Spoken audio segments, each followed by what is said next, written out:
Hi, I'm Kristen Yorka, and welcome to the Wild Wonder podcast. I'm your host, and today we're talking all about the moon signs, our astrological moon sign with Amber Astronauta, who's joined us before on the podcast. So if you missed her intro to astrology, watch that video and then watch this one. And we're just so excited you're here. This is one of my favorite topics. It was a big game changer for me to discover my moon sign. So I'm just thrilled for other people to dive deep into theirs. Welcome. Awesome. Thanks, Kristen, for having me. Welcome. So the way I first got into the moon signs was because I was a yoga practitioner and yoga teacher. And I thought it was really weird in the beginning that we wouldn't practice on the new moon and we wouldn't practice on the full moon. And it was just taken as a fact, and me being me, and we'll discuss my own moon processes. I was like, but why? Why aren't we practicing on those 2 days? What's the difference if we practice on a full moon and a half moon or a new moon? And as I started to research a little bit, I was like, it had to do, or the way it was explained to me, it was that the full moon it works on our energetic system. At least that's how it was described to me in yoga. In the same way, the moon affects the water of the ocean and the changing of the tides and all of that. So it's very an energetic time, the full moon. So we don't practice during the full moon. And then we don't practice during the new moon because it's a low energy time.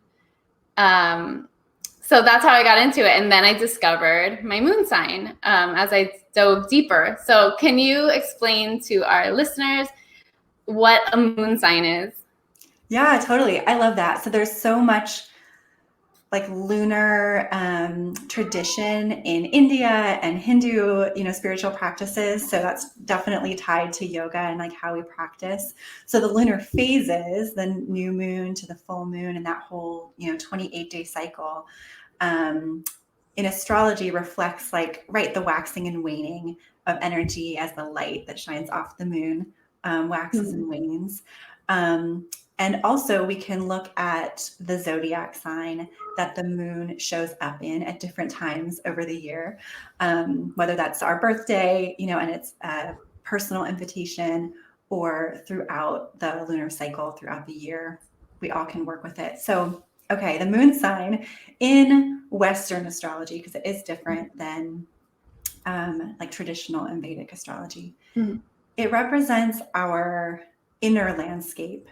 So I'm going to contrast it with your sun sign. So a lot of us grow up knowing our sun sign, right? We say, I'm a Pisces, right. Meaning when I was born, the sun was in the sign of Pisces in the sky. And that really reflects like our identity, how we show up in the world, kind of the energy that we express and emit, right? The sun. Whereas the moon sign is more about what's going on internally. So everything that we experience in these human bodies and minds that isn't exactly visible all the time, emotions, our intuition, even like our reflexes and responses to stimuli and experiences. So we can kind of balance our sun and moon sign to understand like those different sides of ourselves. And in astrology, it's not weird that what's going on inside might be different than what people see outside. That's totally normal. And we are meant to kind of nurture both of those aspects of ourselves and essentially come into wholeness and integration, right? It's not like, oh, you're one person on the inside and you're acting like something else on the outside. Like you're It's like, this is part of being human. So when we look at the moon and we look at what astrological sign it was in when you were born, it asks questions like, what is your relationship to your own feelings? What is your connection to your intuition like? How do you respond to emotional situations? How do you show up in your relationships from like a heart space? And the sign, the qualities of the sign that it's in can give us some insight into that.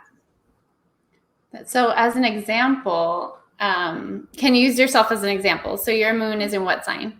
Yeah, so my moon is in Capricorn, Okay. and my sun is in Pisces. I'm going to talk about them both because I think it helps to understand the moon if you understand the sun as well. And that seems really opposite, for lack of a better word, right? Yeah. So the Pisces is a water sign, very emotionally charged. And in the sun, I'm an energy worker. I teach astrology and tarot. Externally, I'm very much attached to my Piscean energy, which is like spreading love and spiritual growth. And my moon sign is Capricorn, which is an earth sign. So much more like grounded and structured and less kind of like fluid. So yeah, they feel like real opposites. The beauty of those two signs is that they are at the end of the zodiac. And when signs are closest to each other in the 12, zodiac calendar, they do have similarities. So Pisces and Capricorn are both collectively minded. So they're interested in their position in the bigger picture and in being of service to the collective. So anyway, there are some similarities and some great differences between my sun and moon, for example. So that's a great way to sort of understand your moon, the way it relates to your sun. Capricorn moon, I used to have like a really bad attitude about my Capricorn moon. I used to think, oh, what like a drag. Like my internal landscape is really like structured and grounded and like needs that kind of like organization and vision for the future to like feel secure. That's very like Capricorn moon. It also makes me think of like big boss energy. Like when I think Capricorn moon, I think of like, I don't know, a woman of industry, like ready to like take her business to the next level or take her community to the next level. Totally. Yeah, that's the good side of it, right? Is that it's like the goat climbing the mountain, Capricorn, right? So yeah, someone who's just like, I'm going to get this done. I'm going to climb that mountain, which is like a quality that I appreciate. So yeah, I've gone from feeling like it was kind of a drag, like placement, my moon in Capricorn, to really understanding the way I can use it to feel more empowered and ambitious. So yeah, I think that I've come to a great place with it. So like, I feel the same way. I'm a Virgo moon, Aries sun. And until I discovered my moon, I felt like when people would first meet me, they would think I was one thing, and then they would get to know me. And I felt like we'd inevitably get to the conversation of, I thought you were totally different before I got to know you. And it made me feel like, am I not projecting who I really am? Or is it just that people are seeing me differently than I feel inside? Totally. Yeah. Yeah. And that's what the moon reveals. Just that there are these different ways that we express our energy, and people pick up on different pieces of that. And I think, I'm talking about them in contrast to each other, the sun and moon, the outside and the inside. But really, you find out that in different relationships, you sort of show different pieces, or people are receptive to different types of energy within you.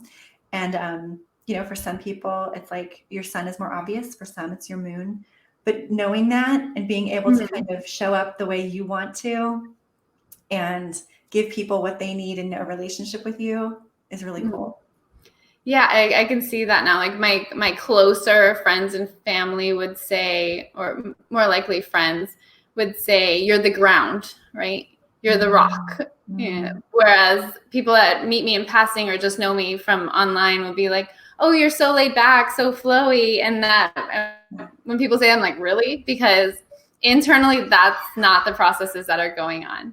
I felt like for a while, like, is it me that I'm not being honest with who I am? Or is it just that people are experiencing me differently? Yeah, I think people are experiencing you differently. And actually, I think that it's not that you're not expressing yourself effectively or authentically. I think it's more like your intuition is really determining what it is that you give in any specific relationship. And that can be different. And like, again, in astrology, like that's not bad. Showing up differently in different relationships isn't shady. It's like actually a function of a keen intuition. That's interesting. I hadn't heard that before, that Mhm. connection to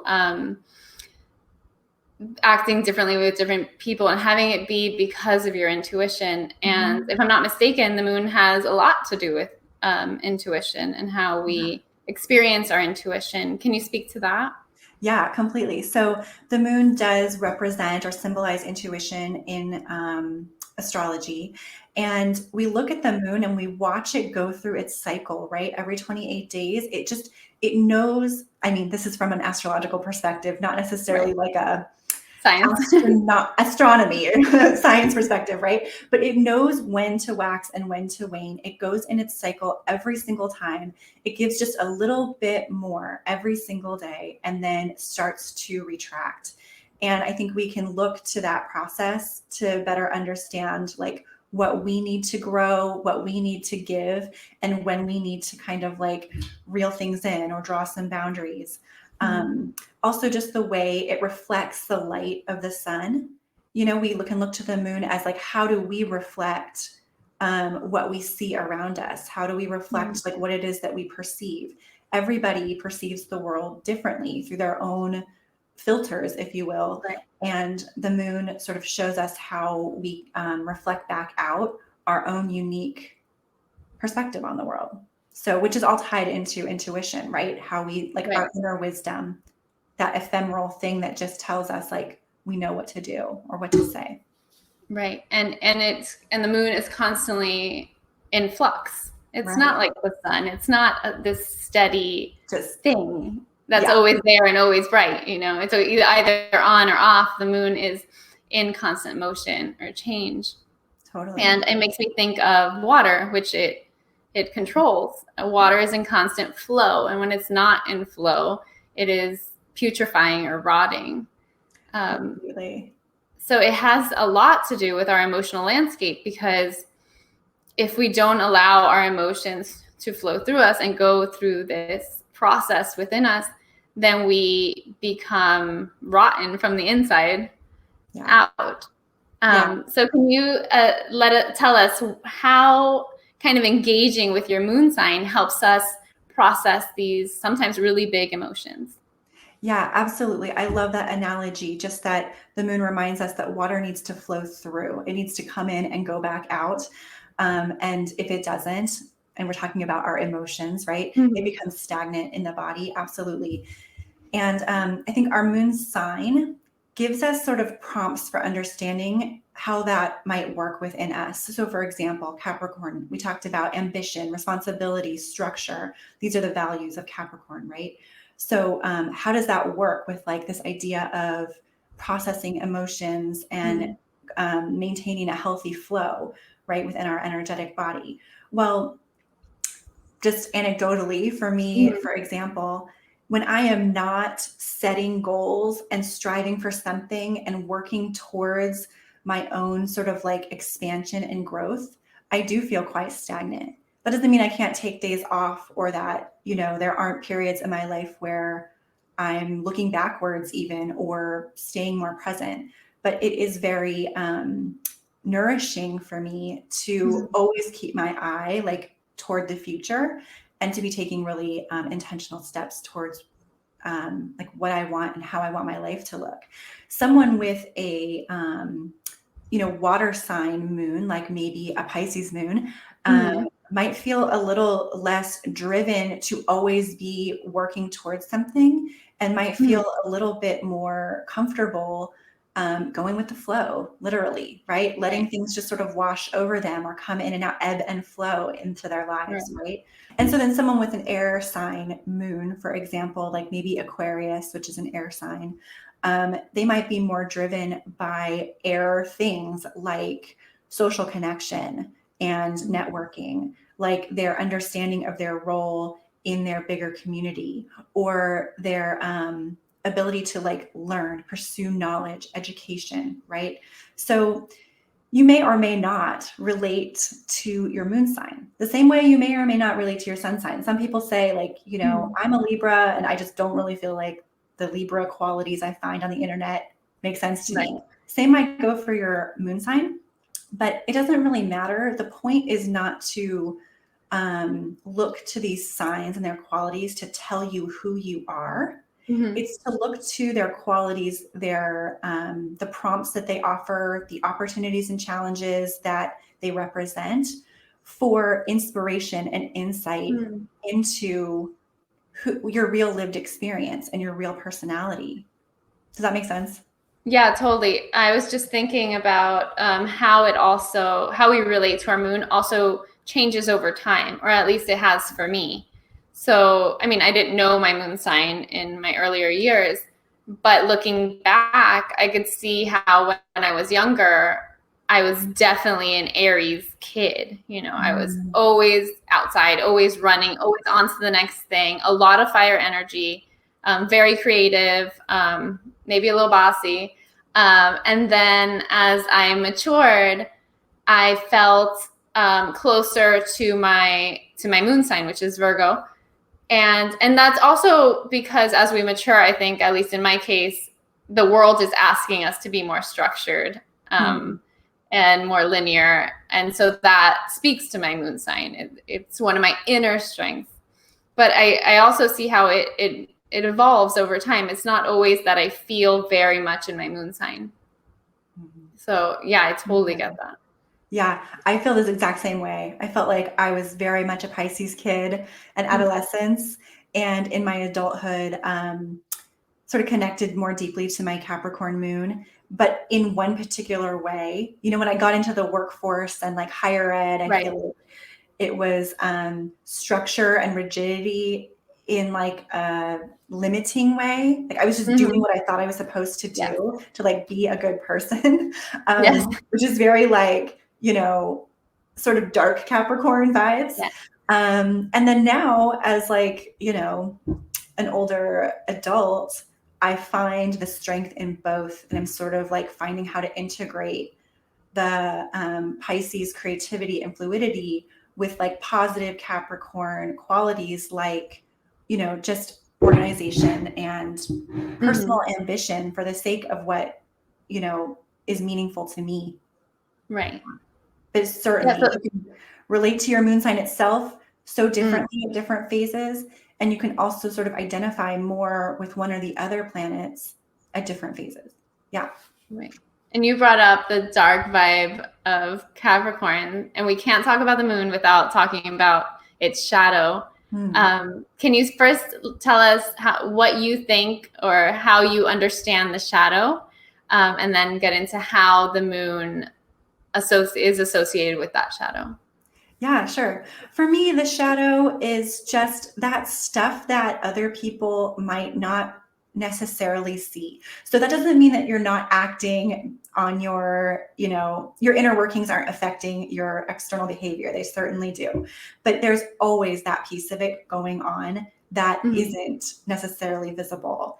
It's just it's almost hard to explain, but anyone who's hearing me knows that thing that just no one else will ever see or understand, right? Not because you don't want to, but because it's just impossible, right? We contain that stuff. Anyway, that stuff is in the shadow, in the dark. And right, the moon itself, it's as much dark as it is light, you know, within the 28-day cycle. So it encourages us to look at, you know, sort of the flip side of the coin. I always encourage, you know, my astrology students to look at the optimistic and empowering sides of the sign. So I love talking about Capricorn in terms of ambition and responsibility and being a go-getter, but it does have that other side that's like limiting and rigid and, you know, unable to kind of take in new information. Maybe stubborn is the word I'm looking for. Right.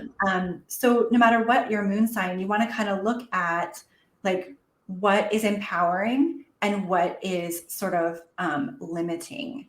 And I don't necessarily like to even say good and bad. I like to look at them as opportunities and challenges, because in astrology, well, in pop astrology, pop culture astrology, there's a lot of judgment, a lot of stereotyping, and a lot of judgment. In traditional astrology, you know, there is no good and bad. There is no judgment that if you are a Capricorn moon and you're rigid, there's something wrong with you. It's more like, what's that about? Where's that coming from? What is that thing inside, the seed of that rigidity? And also, is it necessary in the situation? Because some things that we feel are a detriment are actually needed in some occasions.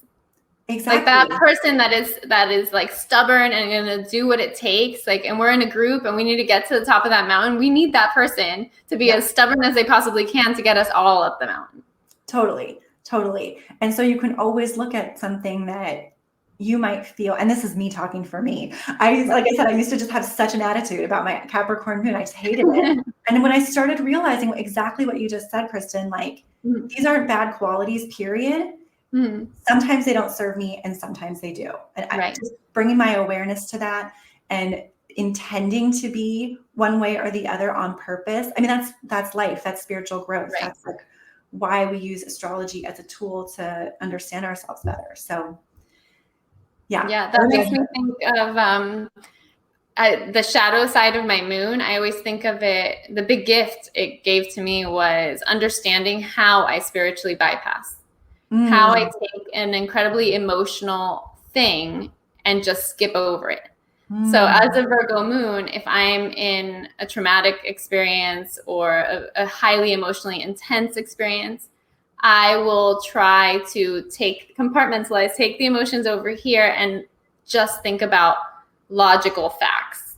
Like if I could make this make sense on paper, if I could make the math work, then, or give it a reason for being, or, intellectualize it in some way, then I don't have to feel all these things. And then what happens once you've sort of checked all the boxes on your list and those feelings are still lurking? Right. They will show up another way, right? Right. Yeah. And I felt like it also helped me. I do that to other people, right? That was the other big revelation, right? When somebody's coming at me with this big emotional experience, my go-to is, how do we fix this? How do we make sense of this? Can we make charts and diagrams that's going to make this better for everyone instead of just allowing here to explain it?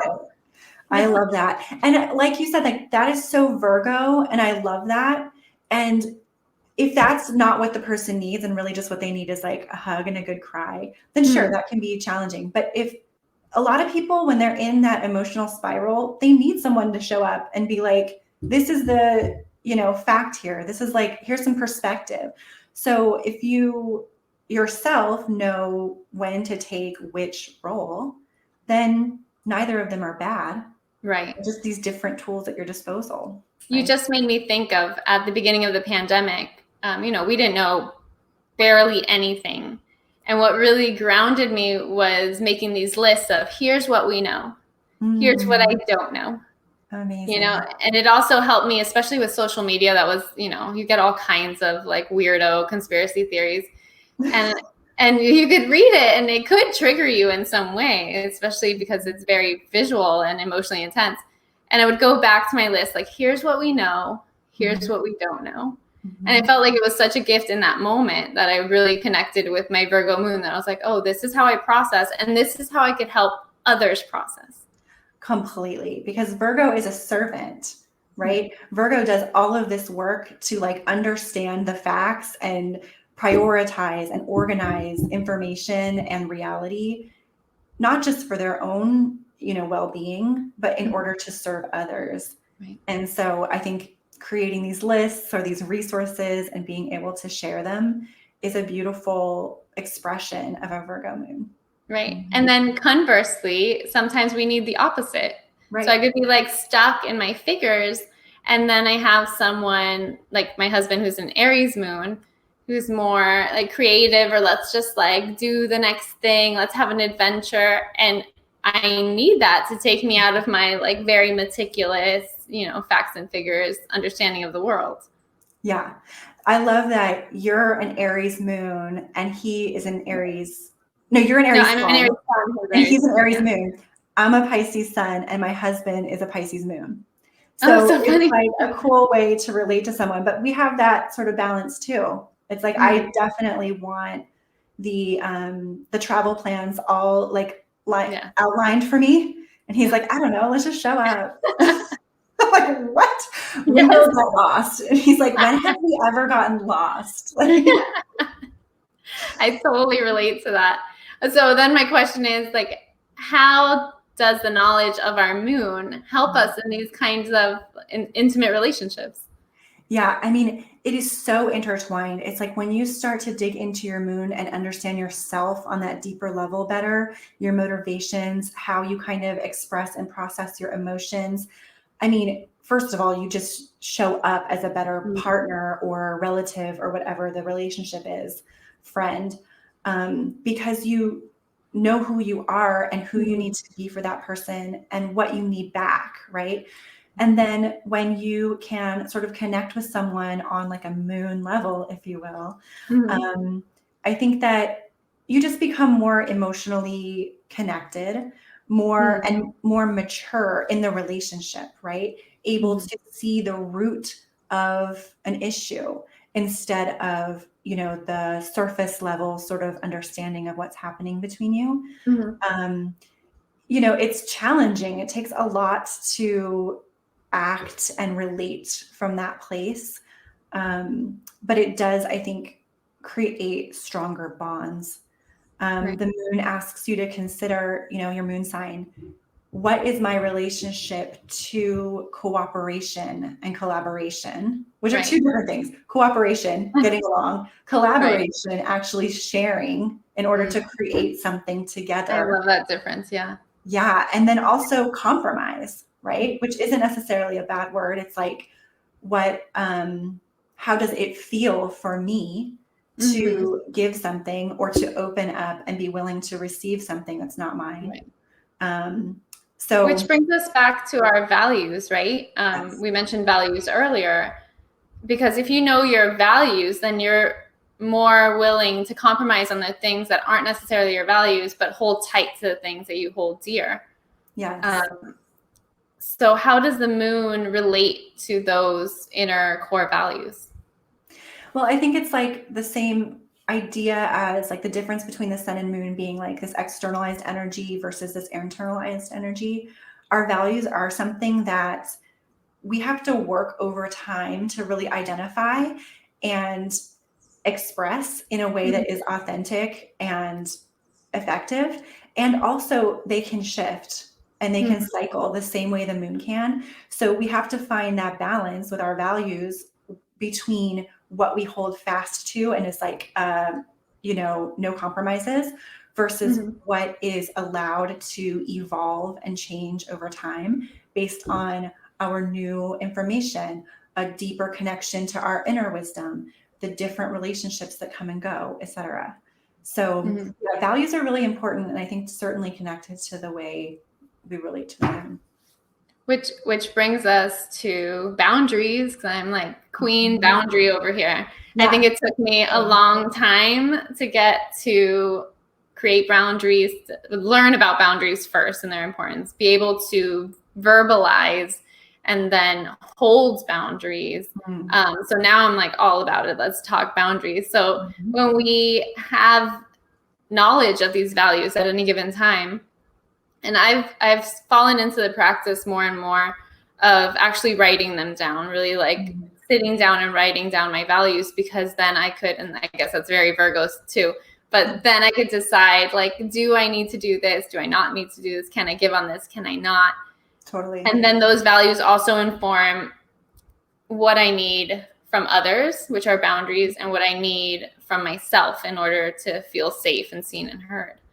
Amazing. So if you could speak to how maybe the moon or knowledge of the moon and kind of studying your own moon sign can relate to how we first think about our boundaries and then how we verbalize our boundaries. Yeah. So your moon sign asks you those questions. How do you relate to your boundaries? Because when we're talking about the internal landscape, you know, sure, there's like our physical body that's kind of a boundary. And there is that well of stuff that might never see the light of day that has its own kind of energetic boundary. But it is really difficult to draw boundaries around the stuff that we need to give and express, right, in order to Mhm. just live in the world and be in relationships. Right. So I think that the moon is certainly associated with boundaries in that it asks us, where do I begin and end? How open am I willing to be? The moon is so much about receptivity too. So like, what am I allowing into my energetic field or my life, and what aren't I? Right. And I think, I write things down too. This idea of like writing things down and using it as a checkpoint every time you're faced with an opportunity or challenge. Like, how does this align with my values? It sounds very like structured and rigid to say this is who I am and what I will and won't do, but really Right. it is so freeing. Yes. Because at that point, something comes your way and you can just say, look at your list. Yeah. Or yes, absolutely. And, it doesn't have to always be a yes or no. It can be a time to consider, how does this thing that's coming at me make me feel? This is the moon, right? Like, how do I feel in my body and my soul when I think about this? Can I trust that? That's intuition, right? Can I trust how I feel and act from that place? Do I need to come back to my values for another sort of like check in this decision-making process?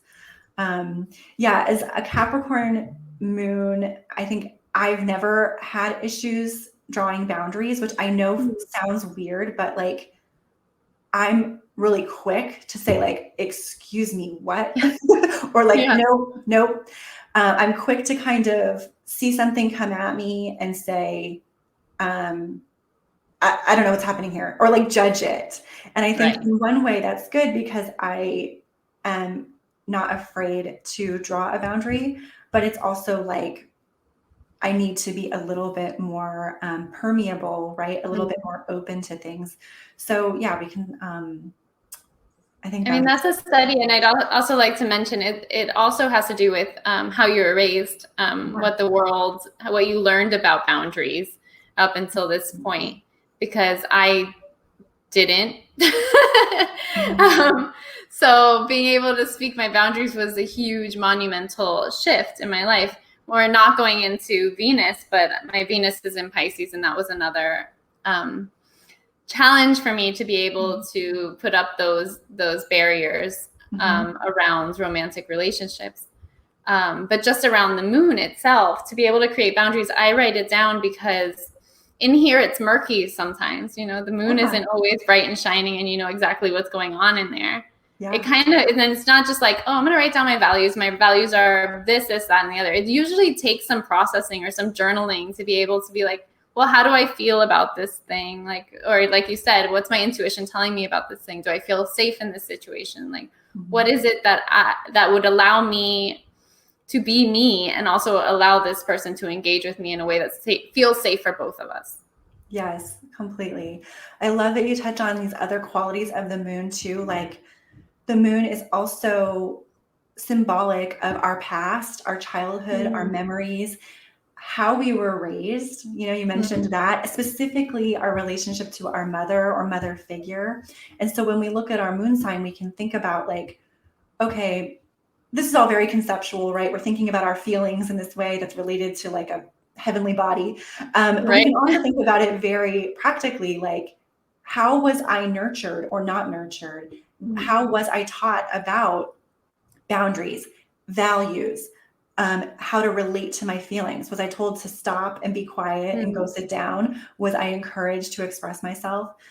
This like real, practical lived experience stuff is also captured by the moon in astrology. So we want to weigh all of these things. What were we given and what is inherently who we are? And how do we like put that stuff together so that we are relating to our feelings and then acting from a place that is like really authentic, and that can always change. So yeah, it is murky. It is, it's inconsistent, but like in a good way. We know that with the moon, it's always going to come back around. So, and we're always changing. We're always evolving. We're always different people. So going back, we're supposed to be. Yeah. Like we're in a Buddhist sense, so we're always dying and being reborn. Like the person I was yesterday has passed away, and now I'm this person. It doesn't mean that I'm wildly different than this other person, but it's just not the same. And maybe through these shifts and from outside lived experiences, my values have changed, or I'm able to give in different ways.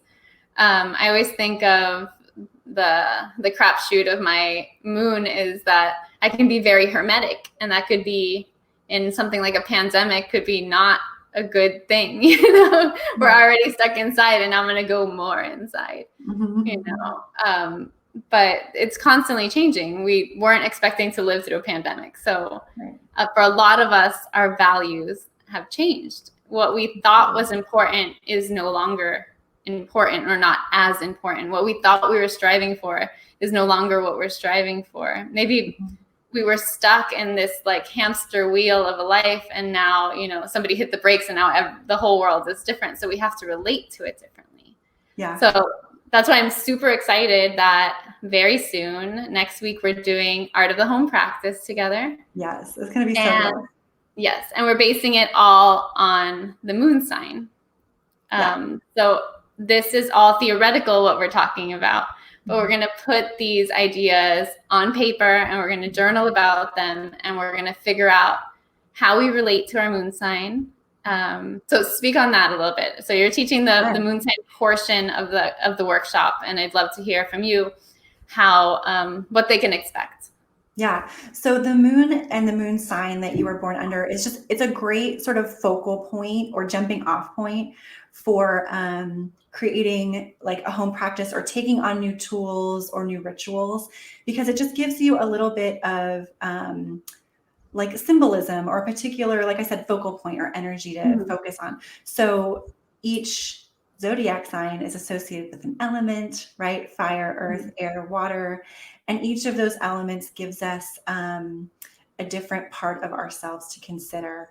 So we're going to look at each individual moon signs, what elements they are associated with, and then how those elements can help us craft a bigger practice or routine that is like particularly satisfying and realistic for our lives and what we need. Right. And I wanted to do this so badly. I've taught this workshop before without the moon piece.